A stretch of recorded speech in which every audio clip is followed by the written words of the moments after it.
nitong signal amplifier, signal booster na mura sa Shopee. At ikakabit natin mamaya to sa bahay pag uwi. Kung mapapansin nyo,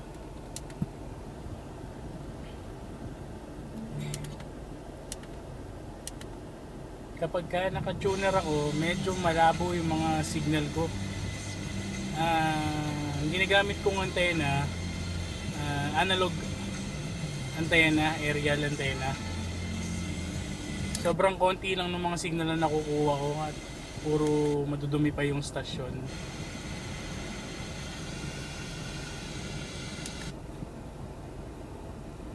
Yan, kung mapapansin nyo, halos wala siyang makuha. Hihintuan man niya pero madumi yung station na nakukuha niya.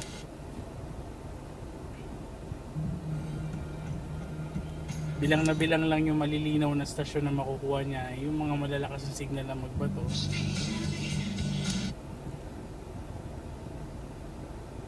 Pero halos karamihan mahihina yung nakukuha niya signal. So mamaya ay install natin siya pag uwi ng bahay at medyo maulan. Mamaya na lang natin i-install. Continue na natin. Tanggalin ko muna tong steering wheel.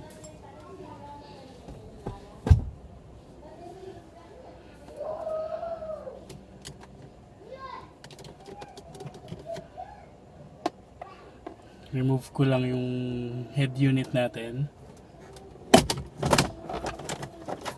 Diyan, makikita na natin yung antena ko dito.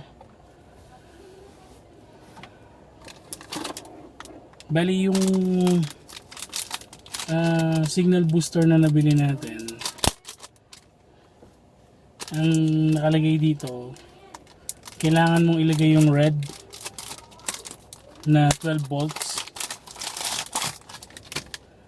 sa ignition.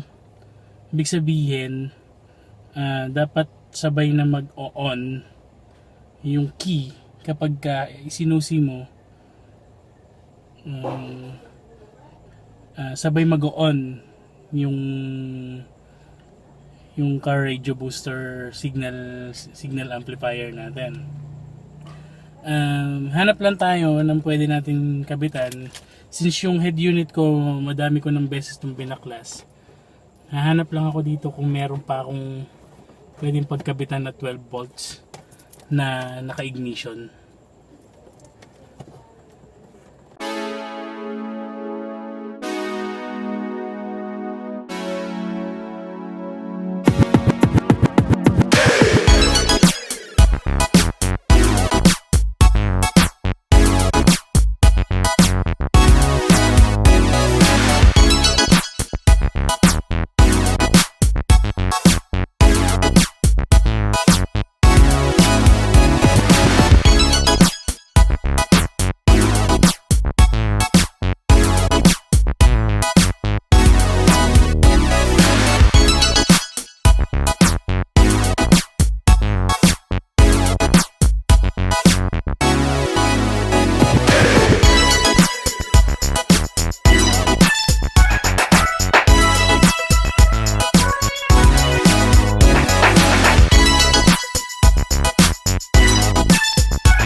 natin yung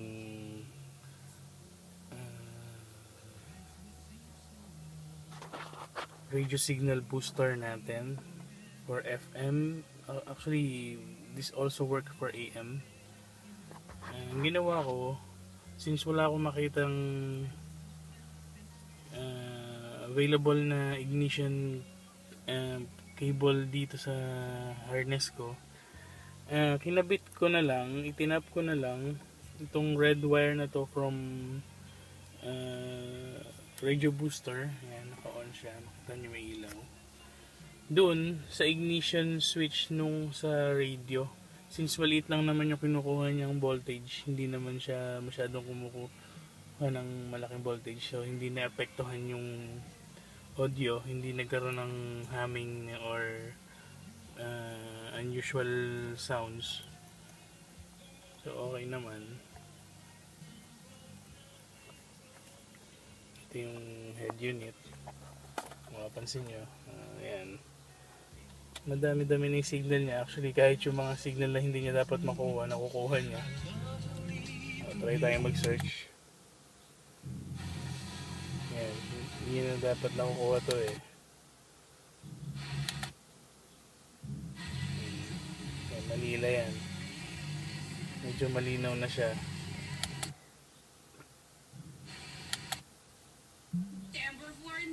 Ayan, 7.1. Dati madumi itong mga signal na to nung wala pa yung booster. Magulo yung reception yan. Lalo pag nag-aalog-alog. Pero ngayon, malinaw na.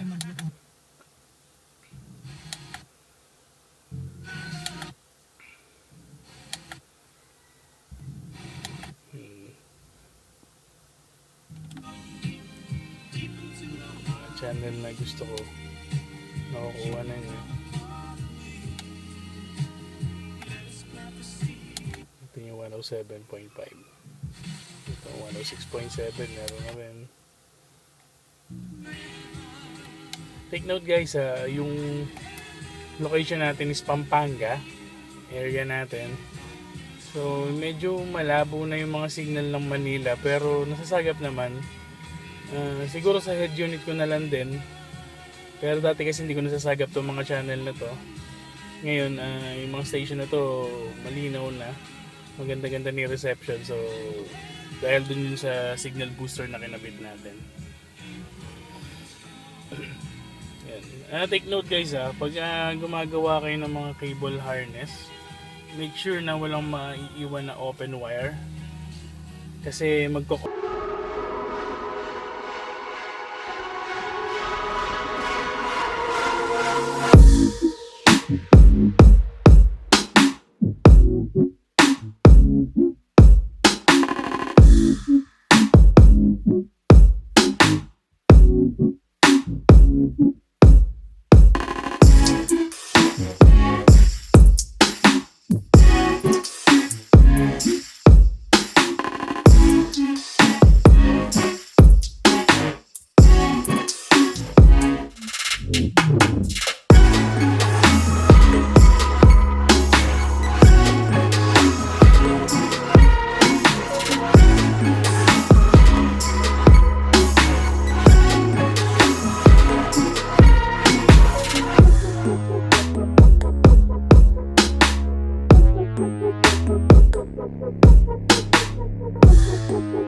Thank you.